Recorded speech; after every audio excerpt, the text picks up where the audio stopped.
Hi, book club members. I'm Jen. And I'm Carrie. And this is Warhammer 40k Book Club, where we both read from a crag and nerd the F out over that Space Marine 2 trailer. Marine 2. Oh my god, it's happening! It's happening! Ah! Things that we never thought would happen. God. Did anybody check to see if pigs were flying? Thank you, dear Lord Emperor and Gork and Mork and Omnissiah and anybody else. This is straight up. And anybody else I'm forgetting. You better take back every nasty thing you ever said about the Mechanicus. I'm never going to take anything back about the Mechanicus. I'm just thanking every deity. We want that game.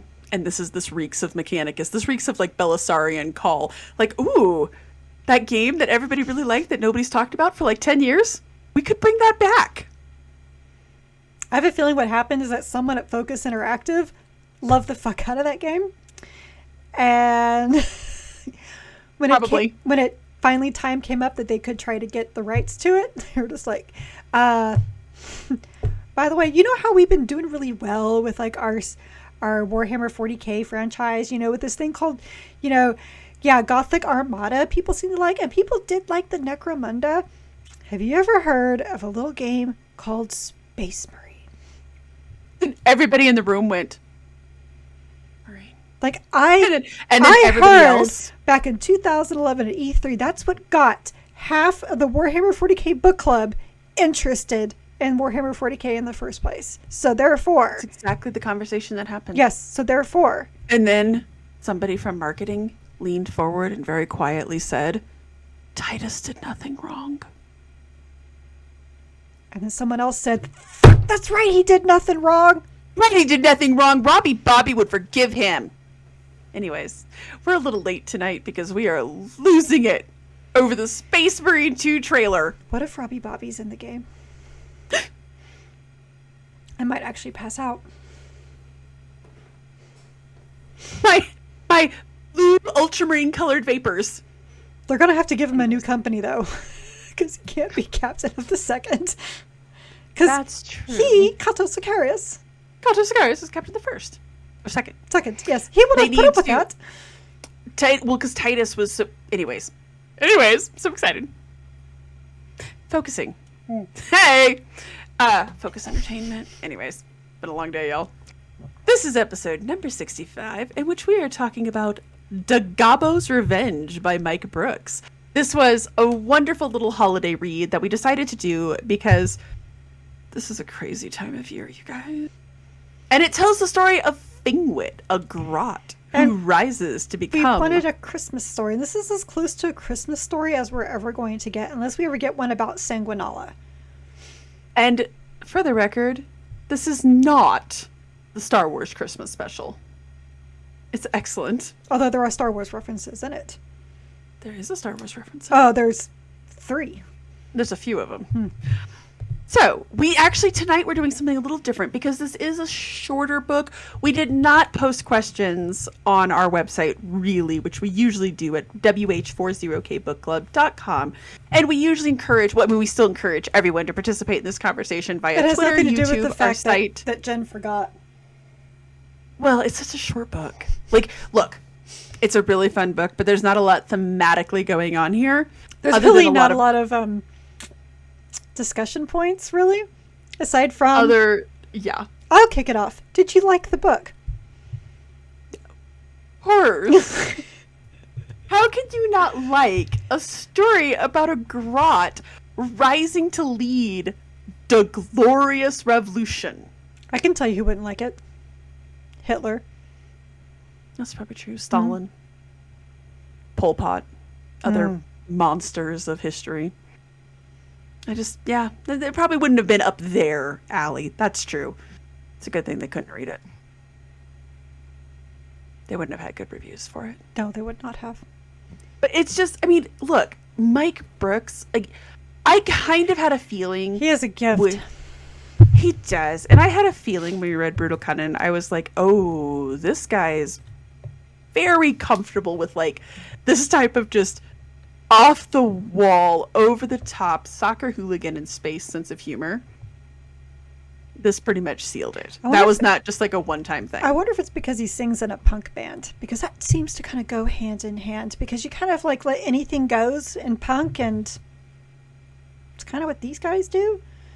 You know what? The Grots are a little punk rock. Let's be real. That's true. When he ditches his own coat so that he too can have a red. So I have a feeling that this is probably going to be the meat of our conversation for this episode, but what parts stood out to you? Well, there was actually a few lines that stood out to me that were not pop culture references. Very few, because there were a lot of pop culture references. There were a lot of references in this book, for sure. And I appreciated all of them. Although apparently there's a Fight Club reference that I did not get because I never did see Fight Club.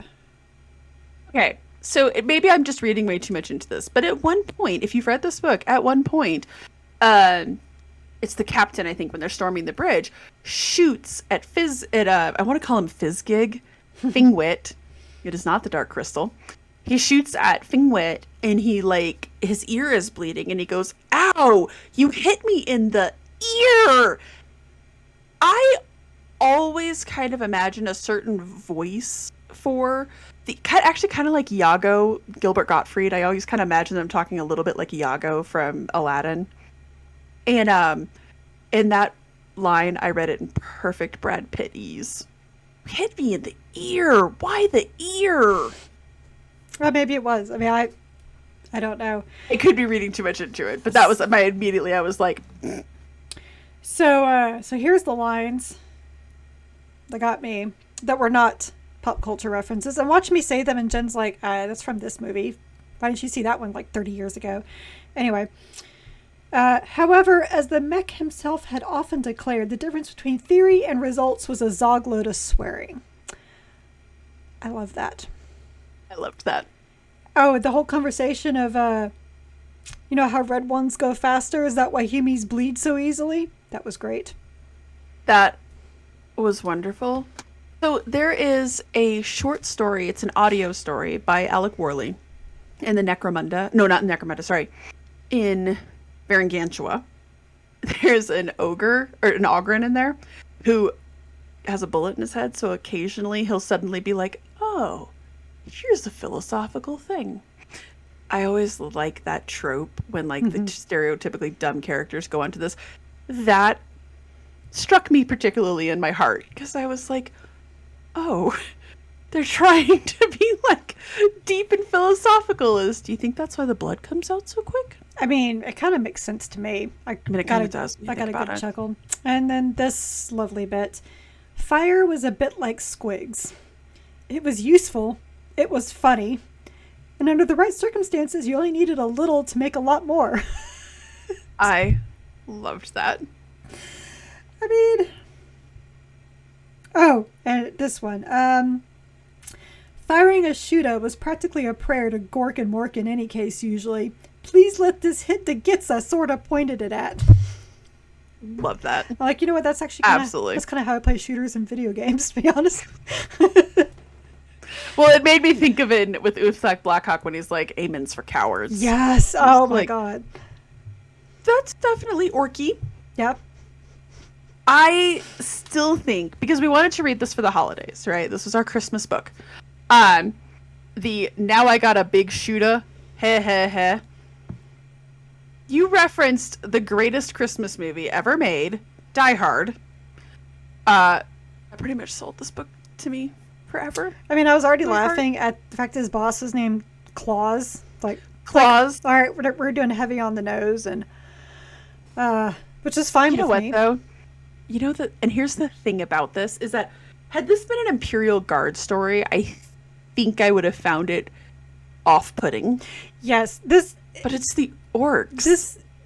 I think it's like I even told you, like one time that we talked to, she had finished reading the book, and I was talking about all the pop culture references because she hadn't really gotten to that point yet. And I said there's so many of them, and I didn't want to spoil what they were.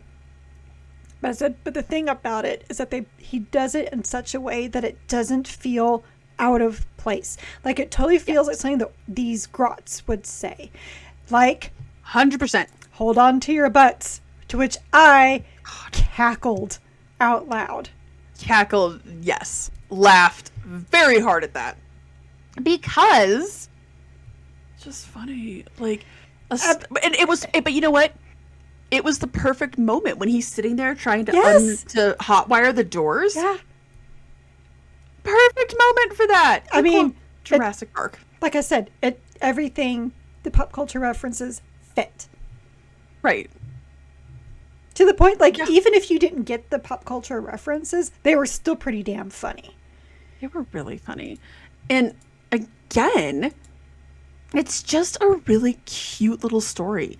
The thing about, and we've said this before, but the best part about the orcs and the goblins, or the grots, is that, like, you're limited only by your own imagination.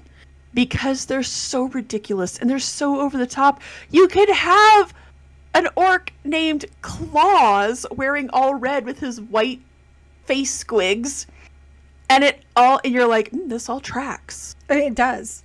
Like, and they can take over the bridge of a Hume ship and say boring conversation anyway, and you're like, that tracks. Like, that's funny, and that's a good Star Wars or homage. Like, they could all legit. Let's see, where's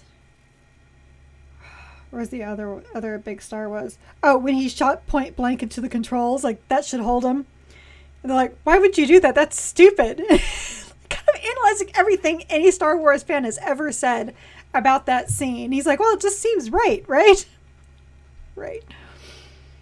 100% with the orcs or the grots. It's 100%. That just makes sense. Oh, and of course we can't forget I'm getting a real bad feeling about this. To which, when I got to that part, I yelled out loud, "Drink!" Anybody went to college in the 90s knows exactly what I'm talking about. Pretty much. But it just, and the thing about it is that you can do this type of, like, Christmassy story. Like, so Text-to-Speech has that Sanguinala one that came out with, I think it was like their last Sanguinala one, right?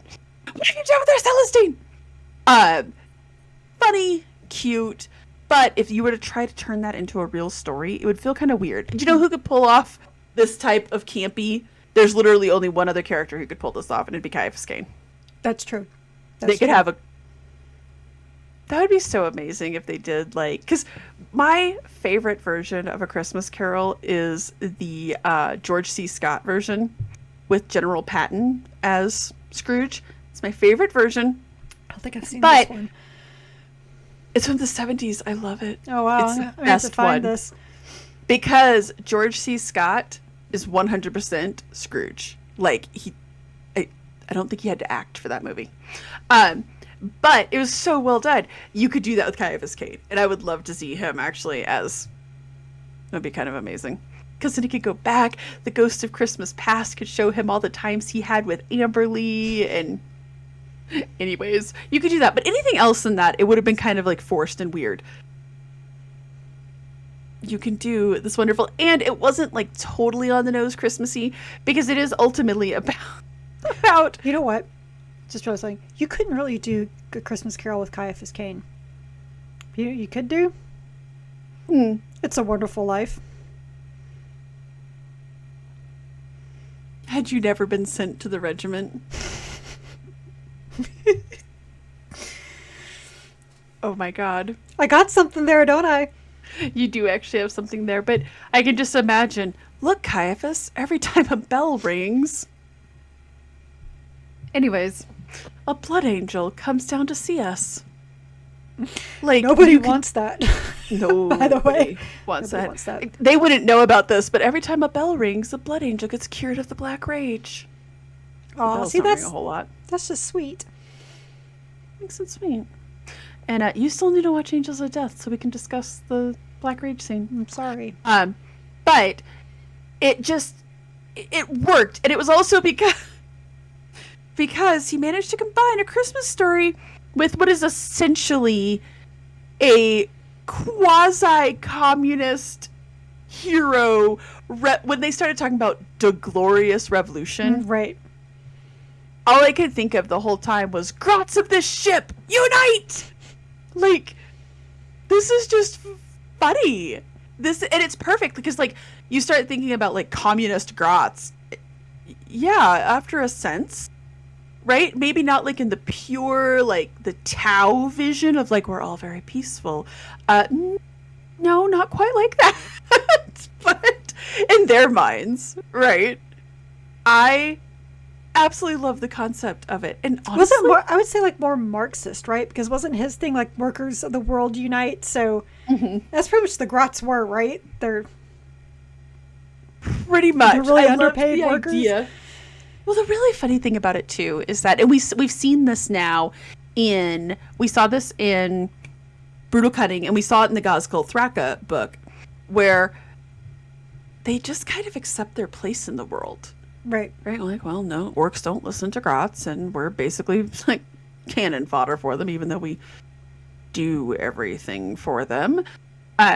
So it's kind of funny to me to think that every now and then, as a Christmas time miracle, one grot stands up and says no, so that they can have this revolutionary figure. That's kind of delightful. It really is. And honestly, I kind of liked the ending. Oh, yeah. They're basically like, nope, we got to go back because this is all for nothing if we don't help all grots. And then it just feeds this myth and this legend of the Red Gobbo. Right. Which, again, is such, like, again, you're reading this and you're like, this all tracks. All he wanted was a big shooter that he couldn't even really use. No, but when he did use it, he aimed true. That's true. I did love the scene when they take over I think my favorite overall scene was when they take over the bridge. At the end, when all the four remaining people are like, what? I think probably my favorite scene is when they all get into the elevator and Claw's like, don't push all the buttons, and sure, one grot's like, wee!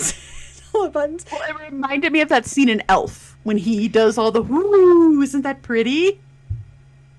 Well, and also because we already established that they love shiny stuff. Well, I'm thinking also as a parent, like, how many times did you tell your child don't do that? Oh my God, and they're just don't like, do that. And that's really what I thought of. I didn't think of Elf because I hate that movie. At me, I don't care. I'm not a fan either. Because that's what my kids did the first time elevator, every single time. Well, that he's grabbing him, gonna try to brain him basically against it. The door opens. There's a bunch of Humies out there who are very surprised at what's going on, and so he just throws the grot instead at them. And really, the best comment of it all was Fingwit saying, like, it was the funniest thing he ever saw was the look on the Humie's face as the grot came flying at him. It's like, of all things we expected to happen today, this was not one of them. Well, okay, so along those lines, I did like when he recognized the red barrel that he shot. Oh my God. It's a nice homage to video games, right? When he's just like, I don't know Humie glyphs, but I know that one. Right. So he shoots it, it explodes. Claws is pissed and chasing after him. And I love when he comes across the humans and he's like, all right, you want to fight? Because all of a sudden it's like, oh, the grots are forgotten. Right. Now we've got Humies to deal with. Because again, it's orc logic. And one of the things that got said in the Gazkul Thraka book that really stuck with me is basically when they were like, yeah, these things could have taken over the universe if they could organize and stay focused. He could have gotten to the guns if they just could have focused a little bit. Yeah. But no. And I do like after that, he's just like, oh, that was good. Weren't you on a task? Apparently not. Well, they were, but they get distracted easily. You know what? And I'm sympathetic because, yeah, it's a little hard. But, yeah, that was funny. I also liked his thought process when he's like, do you know how to work the guns? Yes, but I'm not telling him that because they don't like smart grots. Right? It's like, nope. Do you have the list? The list. Yep, you made me check it twice. Wrote it all down. I am ashamed I had to have a reader, or I guess a viewer of this podcast, pointed out to me, like, did you get the list part? I'm like, what are you talking about? Like, the list, because they checked it twice and everything. I was like, what? Oh, Jesus, how did I miss that? But probably because I was laughing at the other joke that was just one paragraph above. You know, it's like sometimes, like, when you watch, like, a really funny show or a funny movie, and you got to watch it a couple times because you missed stuff because you were laughing through other jokes. Yeah, it was kind of like that. Yeah.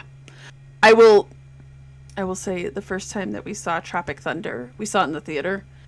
I had to go back and rewatch it, and there were jokes that I was like, was that in the first time? I must have been laughing too hard to catch it.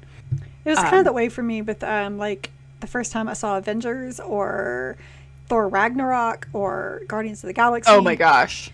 Thor Ragnarok, for sure. There were some references that I was like, yep, nope, totally missed that the first time. Because, yeah. Too busy laughing at references 2 and 3 just behind it. Oh, exactly. Or just the gags that they just worked. Like, it's really hard sometimes. But yes, and I felt that way. At least a good thing about the book is like I could sit there and laugh and then keep going with it. And I love the way they talk. I love the way they think. I love that all the Grots kind of came together in the end rather than fighting each other. Because for a while there I was like, oh, is he going to have to fight with them the whole time? I kind of did at first.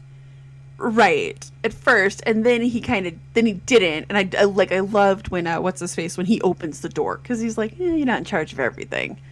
I can open a door. Like, I've figured a few things out. That is also one of the things I found most interesting about this book. Because every book we've read about the orcs does this. They are funny. They are interesting. Their worldview is very weird. They are terrifying. Mm-hmm. And even this book still kind of managed that a little bit. Like when they talk about walking into a room and there's just all these dead humies everywhere. Right. And you're like, oh. And then, like when they take over the bridge.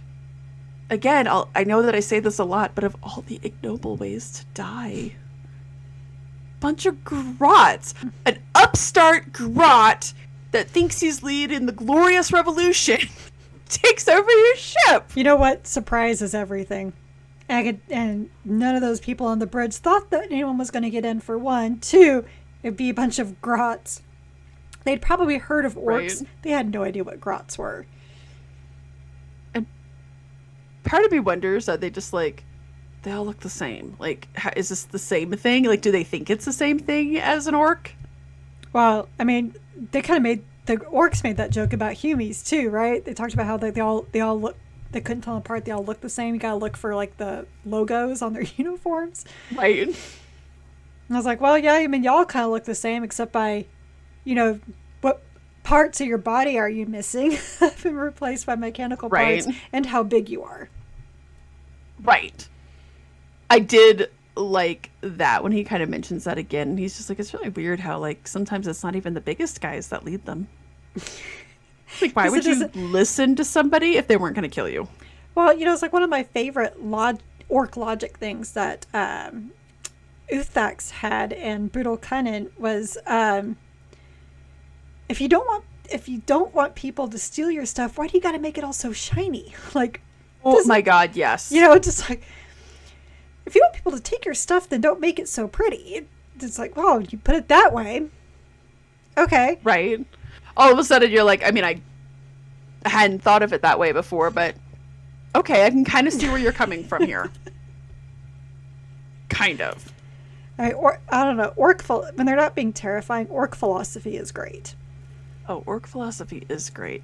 And I also like that really, like, the concern is that like the orcs weren't even really that concerned. Concern about dying to a grot.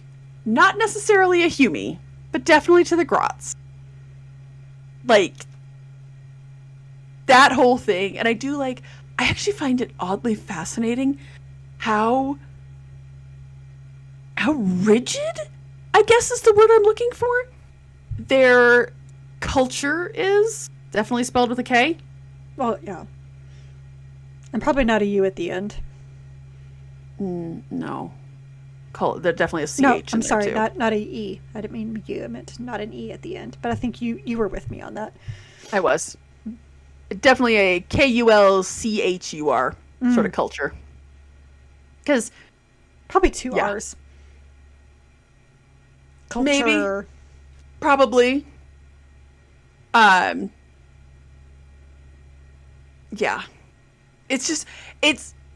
I'm always fascinated by that it's like, again, you guys are soccer hooligans in space. But you got rules. That's always a little weird to me. I don't know why. So now I'm wondering if reason why they're so attracted to shiny stuff is because they were created as a foil to the Necrons. Right. Kind of. Maybe? Maybe? I don't know. I'm probably looking too far into that. Right. But they're funny as hell. And but I did like there were a few parts here where they were definitely trying to keep them scary. I would love to have this as an animated film on Warhammer Plus. Oh my god, I would love this as an animated film. I think it would be just from hysterical. Hammer and Bolter, about old Baelai, bring all those people on board. I think it'd be great. Oh my god, I would totally watch it. Leave all the pop culture references. I would laugh very hard.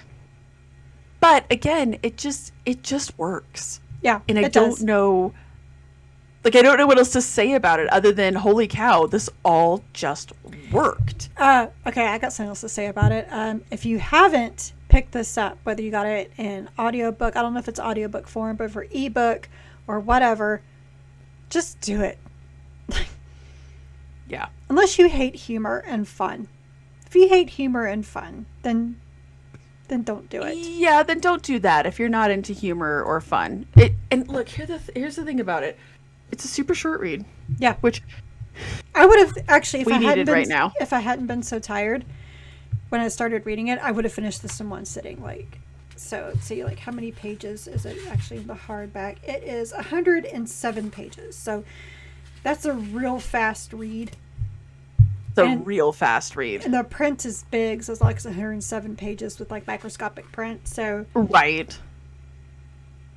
Well, and it's just fun. And it's exactly what the doctor kind of ordered right now, because I feel like stuff has just been kind of serious in general in life. And in the Warhammer 40k universe. Hellwinter Gate was pretty deep. There was a lot going on in Hellwinter Gate. And before that, we had read the Twice Dead King Ruin, and before that was Grimmer Past, before that was Stormcaller. And then after this, once we go into the new year, we're going to be reading something else that's kind of serious after we get through. Don't spoil it. But yes, we're reading Wolf Time. After we do our next podcast is actually going to be our end of the year awards. The opposite of this book. Yeah, exactly. Gav Thorpe, you wordy, man. I love you, but you wordy. Yes, I would agree with that. But as Jen said, we're going to be doing the awards next time. So we're going to have a nice little break here, and we won't be back officially with the book club until the new year. Yes. It sounds so weird when you say it that way, because I still haven't come to terms with the fact that we're in December. It's still October in my brain. The weird thing is about 2021 is that whereas 2020 felt like it went on for 7 years, the very beginning of 2021 felt very slow. But then after the summer, it's it just picked up speed. I don't know what it was. I agree with that entirely. All of a sudden, it felt and I kind of blame vacation. It was, what? What you're saying is that we need to go back to Hawaii because I think that's slowed what I'm down. saying. I mean, yeah. I'm down with it. It was April, and then all of a sudden it was October. It's true. And now all of a sudden it's December. Like, it's kind of a weird time right now. And like with hockey picking up for us, like it's just been kind of crazy. So this was exactly what the doctor ordered. It was very funny. But I have to tell you, my biggest takeaway from this book, I want Brutal Cunning 2. So they mentioned Uthak Blackhawk in here, and I was like, if you haven't picked up or read Road Rage, I cannot recommend enough. I actually have a review up on the site, but I laughed my ass off reading it. On my list, I picked it up. I picked up that one, and I picked up the Night Lords one. Man, I still need to pick up like the others that came out, but I mean, seriously, it's Uthak Blackhawk in a race with the Speed Freaks, and the Drukhari decide this looks like fun. I mean, to be fair, I learned a new term for them, like and I can't call them the Drukhari anymore, actually. They're now forever the Spikies, because that just cracked me up. Talking about how they got fish hooks everywhere. I was like, oh my god. All I could think of is like the stereotypical like goth, super goth punk from like the late 80s. One that has like, you know, the totally white out face and all the piercings everywhere. You didn't have the piercings everywhere. I didn't have the piercings everywhere. And your hair was not black and stuck out all the here. The hair was black for a while. But you didn't have it stuck out to here.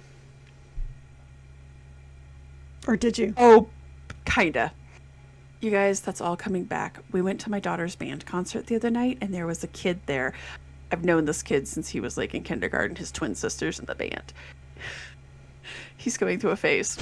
His hair was done black, and it was like jerking everywhere. And he had on like, I think it was... Oh, it was like an old, I think it was Offspring or something. It was like a late 90s, early aughts California punk shirt. It was something like that. And he had like the one plaid leg and the one black leg on his pants. But the thing that killed me was his face was white. And then he had like these black, like, he looked like Sting from professional wrestling. Oh my god, that's coming back. Like that super goth with like the eyeliner like all over the face is coming back. I felt so bad because I was staring at this kid. I'm sorry, you're dressed like that. You want to be stared at. Well, it was funny. Like mostly I was staring at him because I'm like, I had those same pants in the 90s. And I also did stupid stuff with an eyeliner. You'll grow out. Like I wanted to go over to his parents and be like, he'll grow out of it. I promise he'll eventually. That's probably why they were letting him be like that. Because they're like, this is not going to last forever. It's going to be a phase, right? Well, it was so funny because like we get in the car and I asked my daughter, I was like, so he is, you know, and she goes, it's not a phase, Mom. I was like, I think it is a phase. And she was like, oh, it's a phase. Okay. Good talk. Yeah. It's a little, you do you, but it's really funny to me that some of those really bad 90s fashions are coming back. Like, well, I have noticed it a little bit because like one of my friends whose daughter is my eldest son's age, I was over there and she had on like this crappy like homeless looking vest thing. You know what I'm talking about too. I know what you're talking about. And she had like this plaid shirt thing that was like super tight, you know, that kind of went over her fingers. I was like, oh Jesus. I had no idea that was back in. Oh, it's all back in. Like all the girls in her hockey team want Doc Martens for Christmas, which I think is hilarious. Okay, well I still like my Doc Martens. So. Oh, I do too, because and that's the one thing is like when my daughter was like, "Can I get a pair?" and I was trying not to be like, "So weird." I'm just like, I mean, sure, baby, have what you want. It's really funny now is that, you know, back in the day, my parents were like, you have to buy your own Doc Martens because we're not spending that much money on shoes. And now with the kids, like, we like Doc Martens. Oh, okay, because compared to other shoes, those are damn cheap. How things have changed.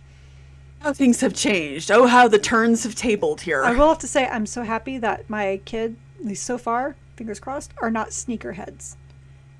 Because, dear Lord. Yeah, cross yourself for that one. I work with a sneakerhead. And they're like, Like, I'm old enough to remember the first time the Air Jordans came out and people were like, you want how much for a pair of tennis shoes? Yeah, I remember that too. How did we get here off of it? You know what? Honestly, though, Christmas. I feel like thematically, the characters of this book would follow this train of thought and be like, okay, yeah, that makes sense. I can see how you got there. Actually, I could see the Grots wearing Doc Martens, to be honest. 100%. And like running around screaming "Oi!" And I'm talking about like the old school Doc Martens, the ones that, remember the plaid ones or the checkered ones? They'd be wearing those. Yes, they probably would. Don't tell me you had a pair of checkered ones. I had the black ones. I might have to break up with you if you had the checkered ones. No, I didn't. I just had the plain black ones because, you know, that's what we could get. And I was, yeah, anyways, all the fun stuff here. All right, well, I think I'm going to take us out before we start talking about other shoes. I know. Of the 90s. Or... You came here for Orcs and Shoes. Super fun book. Actually, that's why I'm here, is for Orcs and Shoes. That's actually that is the one girly thing about me is shoes. Highly recommend. But again, I just want more Uthak Blackhawk. I'm going to go read Road Rage, but I want another. Go read Road Rage. Brutal Cunnener. Like I feel like they're gonna have to do something like that. But to me, this just proves that Mike Brooks is very funny and very at home with the orcs. Yes, we need more orc books from him and less navigators. I'm sorry, Mike. I'm sorry if you do watch this. If you made it past the Doc Martin talk, right? I don't know. He's punk. He might have been in for that. I know. I mean, look, it's a thing that's coming back. That makes me kind of happy because I don't have to buy new boots. Let's be real. Right? Yeah. I still break mine out. All right. You've listened to the Warhammer 40k book club episode regarding Gobbo's Revenge by Mike Brooks. Be sure to join us next time for the Book Club Awards. Woot, woot. We are an unofficial book club and not affiliated with the Black Library or any of its affiliates. You can find both the vidcast and podcast on our website, WH40kbookclub.com. If you like this episode, please like, subscribe, give a review, and all those good things to the vidcast on YouTube or the podcast anywhere you get podcasts. Our site also has articles about adventures and reading other Warhammer 40k books and short stories outside of the book club books. So please stay a while and read for McCrack. And I'm still Alfarius, in case you were wondering. Oh, shoot. I was going to tell you to get you some chartreuse, but that is not what the Red Gobbo would want. He would want you to get some red. Right, red. Well, because the red ones go faster. Red ones do go faster. It's true. I have a little raptor back there. There you go. Get you some red. Does he go faster because he's red? I mean, indubitably. Oh, that makes sense. Good night, everybody. Good night, everybody.